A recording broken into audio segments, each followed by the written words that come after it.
បាទជំរាបសួរពុកម៉ែបងប្អូនទាំងអស់គ្នាថ្ងៃនេះហាមានត្រីទូកមួយឡើងធំប៉ុន្តែអត់ដឹងថាបានបន្លែអីយកទៅស្លទេឲ្យទៅដល់ម៉ោងធ្វើម្ហូបដល់ម៉ោងស្លស្លុកធ្វើបាយធ្វើទឹកហូបហ្នឹងណាតែងតែគិតឲ្យអង្គុយគិតថាថ្ងៃហ្នឹងបានម្ហូបអីដើម្បីហូបទៅឲ្យឆ្ងាញ់ឲ្យមានរសជាតិឆ្ងាញ់អីចឹងណាបងប្អូនចឹងហើយហ្នឹងក៏យួរត្រីហ្នឹងដើរឆ្វែលតាមបឹងហ្នឹងមកជុំពីរជុំទៅក៏កលេចទៅឃើញផ្កាតកួនឡើងព្រាបតែម្ដងបងប្អូនអើយហើយដើរឆ្វែលហ្នឹងមិនមែនដើរអត់ប្រយោជន៍ទេគឺដើររាប់បន្លែចឹងណាថានៅតាមបឹងមានបន្លែអីខ្លះតកៀតតកួនឬមួយក៏ផលិតអីចឹងណាបងប្អូនប៉ុន្តែដល់ពេលដើរមកឃើញផ្កាតកួនហ្នឹងវាល្អពេកចឹងទៅក៏ចាប់អារម្មណ៍ថាបេះផ្កាតកួនយកទៅស្លមកជូរជាមួយនឹងត្រីនឹងតែម្ដងទៅជឿថាបងប្អូនពូមីងឬមួយក៏ស្ត្រីមេផ្ទះបុរសមេផ្ទះអីទាំងអស់ហ្នឹងតែងតែដូចតែគ្នាអញ្ចឹងឲ្យទៅដល់ម៉ោងធ្វើម្ហូបហ្នឹងក៏មិនដឹងថាធ្វើម្ហូបអីទៅវាឆ្ងាញ់ទៅវាប្លែកអីអញ្ចឹងណាព្រោះថា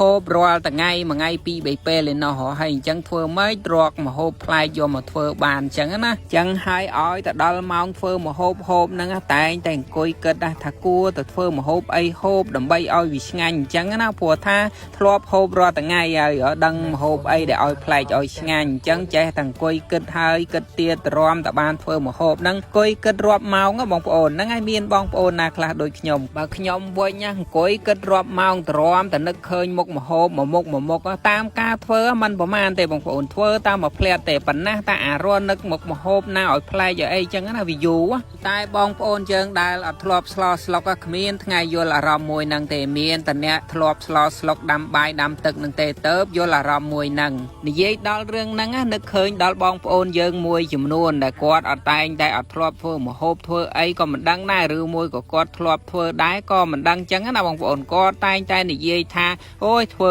អីតាដែលមើលទៅគ្មានប្លែកអីសោះអីចឹងណាហើយអ្នកខ្លះវិញខ្ញុំធ្លាប់ជួបផ្ទាល់ឬផ្ទាល់ចឹងណាគាត់ថាអើយធ្វើតែម្ហូបដែលគ្មានអីប្លែកស៊ីក៏មិនឆ្ងាញ់អីចឹងណាហ្នឹងហើយសម្រាប់អ្នកអត់ដែលធ្វើម្ហូបតែងតែនិយាយពាក្យថាចឹងហើយតែសម្រាប់អ្នកដែលធ្វើម្ហូបដូចគ្នាវិញណាទៅដឹងថាវាម៉េចហ្នឹងហើយសូមផ្ដាំទៅបងឬមួយក៏ប្អូនអីចឹងណាព្រោះអ្នកខ្លះអីគាត់អត់ដែលធ្វើម្ហូបអត់ដែលចូលចង្ក្រានអីចឹងទៅដល់ពេលចឹងគាត់អត់ដឹងទេហើយឲ្យតែឃើញរបស់មិនឆ្ងាញ់ឬមួយក៏មិនប្លែកអីហ្នឹងគាត់តែងតែនិយាយថាហូបមិនកើតនិយាយទៅមិនមែនហូបមិនកើតទេគាត់និយាយថាស៊ីមិនកើតអីចឹងណាបងប្អូនចឹងហើយឆ្ងាញ់មិនឆ្ងាញ់អីហ្នឹងក៏មាត់កុំកអីចេះតែហូបទៅព្យាយាមយល់ពីអារម្មណ៍អ្នកចូលចង្ក្រានអ្នកធ្វើម្ហូបធ្វើបាយអីផងព្រោះថាអ្នកធ្វើហ្នឹងចង់ឲ្យតែវាឆ្ងាញ់គ្រប់ពេលចង់ឲ្យតែគេសរសើរថាឆ្ងាញ់ទេប៉ុន្តែដឹងធ្វើម៉េចថ្ងៃណាទៅក៏ឆ្ងាញ់ទៅថ្ងៃណាទៅក៏មិនឆ្ងាញ់ទៅវាមិនឈ្នះតែឆ្ងាញ់រហូតទេបងប្អូនអើយហ្នឹងហើយបន្ទាប់ពីបេះផ្កាត្រកួនហើយហ្នឹងក៏ចាប់ផ្ដើមធ្វើដំណើរទៅវិញអញ្ចឹងណាយកត្រីដើម្បីប្រញាប់ទៅស្លកំទុកវាយូរពេកពេលវាងាប់វាស្អុយអីទៅហ្នឹងស្លក៏វាមិនឆ្ងាញ់ដែរហើយដើរមកហ្នឹងដល់ក្រោមដើមកសាំងស្រាប់តែឃើញផ្លែកសាំងជ្រុះឡើងពេញដីអញ្ចឹងណាអត់ហត់បេះទេដោយសារតែខែហ្នឹងដល់ខែវាទុំខែវាចាស់អីអញ្ចឹងទៅក៏វាចាប់ផ្ដើមជ្រុះតាមដីតាមអីអញ្ចឹងណាបងប្អូនអញ្ចឹងហើយយើងរើសតែ2 3ហ្នឹងក៏អាចយកទៅស្លគ្រប់ដែរព្រោះថាកសាំងដាក់តែ2ផ្លែអីហ្នឹងវាជូរហើយនិយាយអញ្ចឹងនឹកឃើញដល់អ្នកធ្វើម្ហូបអ្នកមេផ្ទះអីទៀតដែរបងប្អូនគឺឥឡូវហ្នឹងដោយសារតែលុយអីហ្នឹងទិញទួច10000 20000អីហ្នឹងយកទៅទិញម្ហូបវាមិនបានប្រមាណទេហើយជួនកាលទៅ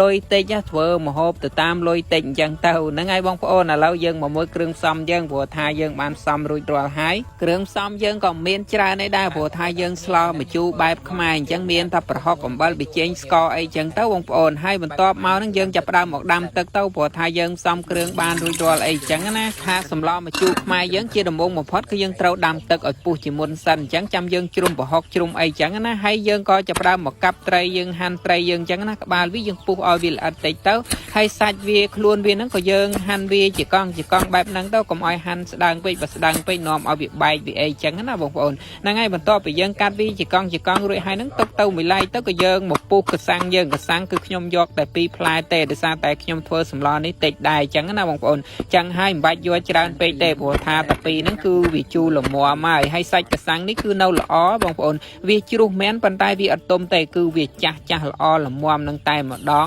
បន្ទាប់មកយើងមកមើលទឹកយើងហ្នឹងក៏ឃើញថាវាពុះលឺសូតែគ្រុកហើយដែរហ្នឹងបងប្អូនហ្នឹងហើយឥឡូវយើងមកលាងផ្កាត្រកួនរបស់យើងឲ្យស្អាតតែម្ដងទៅ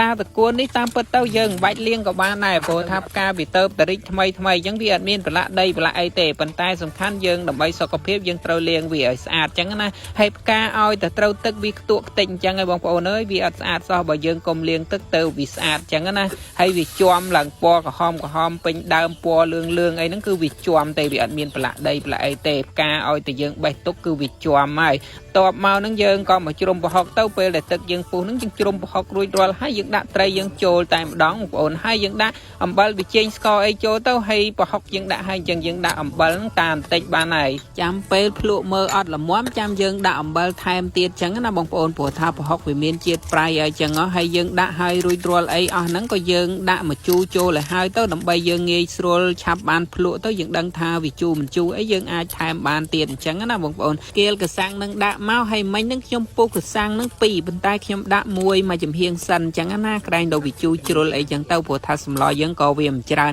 ដែរសម្លតិចអញ្ចឹងណាហើយមានពពុះហ្នឹងយើងដួសពពុះនឹងចោលទៅដោយសារតែយើងជ្រុំប្រហុកជ្រុំអីអញ្ចឹងតែតែមានពពុះវាអណ្ដែតលើអញ្ចឹងណាបងប្អូនទាំងអស់គ្នាហ្នឹងហើយបន្ទាប់ពីយើងស្លោហើយហ្នឹងក៏ឃើញថាវាពុះគ្រប់ហើយហ្នឹងសាច់ត្រីក៏រឹងឆ្អិនណាបងប្អូនសាច់ត្រីឆ្អិនហើយហ្នឹងក៏យើងបង់បន្លែចូលទៅព្រោះថាបន្លែហ្នឹងយើងកុំឲ្យឆាប់បង់ពេកពេលដែលយើងបង់ភ្លាមគឺលើកចេញភ្លាមអញ្ចឹងណាដោយសារតែផ្កាវាឆាប់រលួយជាពិសេសគឺផ្កាតកួនហ្នឹងឲ្យតែត្រូវទឹកតែបន្តិចហ្នឹងគឺវារលួយហើយអញ្ចឹងយើងគ្រាន់តែដាក់ហើយយើងកូជ្រុំទៅហើយយើងដាក់ជាមួយនឹងម្អមនេះដោយសារតែខ្ញុំដកមកពីស្រែហើយខ្ញុំហាលថ្ងៃវាទុកអញ្ចឹងណាអញ្ចឹងហើយវារៀងក្រៀមបន្តិចប៉ុន្តែក្លិនវានៅតែឈ្ងុយដដែលហើយដាក់ជាមួយនឹងស្លឹកជីនាងវងបន្តិចទៀតផងដើម្បីឲ្យក្លិនវាកាន់តែឈ្ងុយអញ្ចឹងណាបន្ទាប់មកហ្នឹងក៏កូវឹកតាមបន្តិចឲ្យវាសប់ហ្នឹងឃើញថាផ្កាតកួនយើងហ្នឹងក៏វាចង់ឲ្យលួយទៀតបងប្អូនអើយគ្រាន់តែដាក់ភ្លាមវាចង់ឲ្យលួយបាត់ហើយដាក់ម្ទេសថែមពីវាគ្រាប់ទៀតមកដាក់ក៏បានមិនដាក់ក៏បានព្រោះថាយើងធ្វើទឹកត្រីសម្រាប់ហូបជាមួយហើយក៏យើងដួសសម្លយើងឡើងមកនិយាយទៅគ្រាន់តែដាក់តែមួយផ្លែតសោះហ្នឹងផ្កាតកួននេះចង់រលួយបាត់ផ្កាតកួនទៅណាអស់បាត់ហើយបងប្អូនអើយដោយសារតែវារលួយលឿនមែនតែនគ្រាន់តែក្តៅមួយផ្លែតហ្នឹងវាចង់រលួយអស់បាត់ឥឡូវយើងដួសរួចហើយហុយអូដឹងតែជាតិហ្មងអញ្ចឹងសម្លម្ជូរស្រែកុំភ្លេចជាមួយនឹងទឹកត្រីម្ទេសបងប្អូនបានជាតិហ្មងដាក់ទៅដឹងតែចាប់ជាតិគ្នានេះបងប្អូនឃើញអត់ទឹកត្រីម្ទេសយើងដាក់តែខ្ទឹមដាក់ម្ទេសដាក់ទឹកត្រីដាក់ប៊ីចេងដាក់ស្ករអីមកយើងមិនបាច់ដាក់ម្ជូរទេព្រោះថាម្ជូរយើងក្នុងសម្លមានស្រាប់ហើយបងប្អូនអរគ្នាម្នាក់អូសម្លផ្កាតកួនជាមួយនឹងត្រីទក់របស់យើងបងប្អូនម្នាក់អូពណ៌វាវិញឡើងស្អាតហ្មងបងប្អូនម្នាក់មកលើយើងសាកភ្លក់វាមិនតិចជាតិម៉េះឈ្ងុយហ្មងបងប្អូនអើយមកឥឡូវយើងចាប់ផ្ដើមហូបតែម្ដងដាក់ប្រឡាក់ចេះមកហើយយើងដាក់ជាមួយនឹងទឹកត្រីនេះអូទឹកត្រីម្ទេសនេះទៀតដែរអូជាតិហ្មងនេះ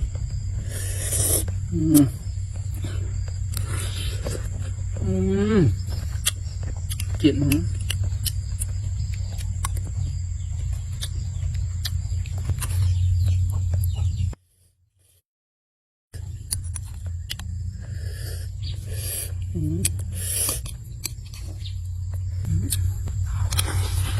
ក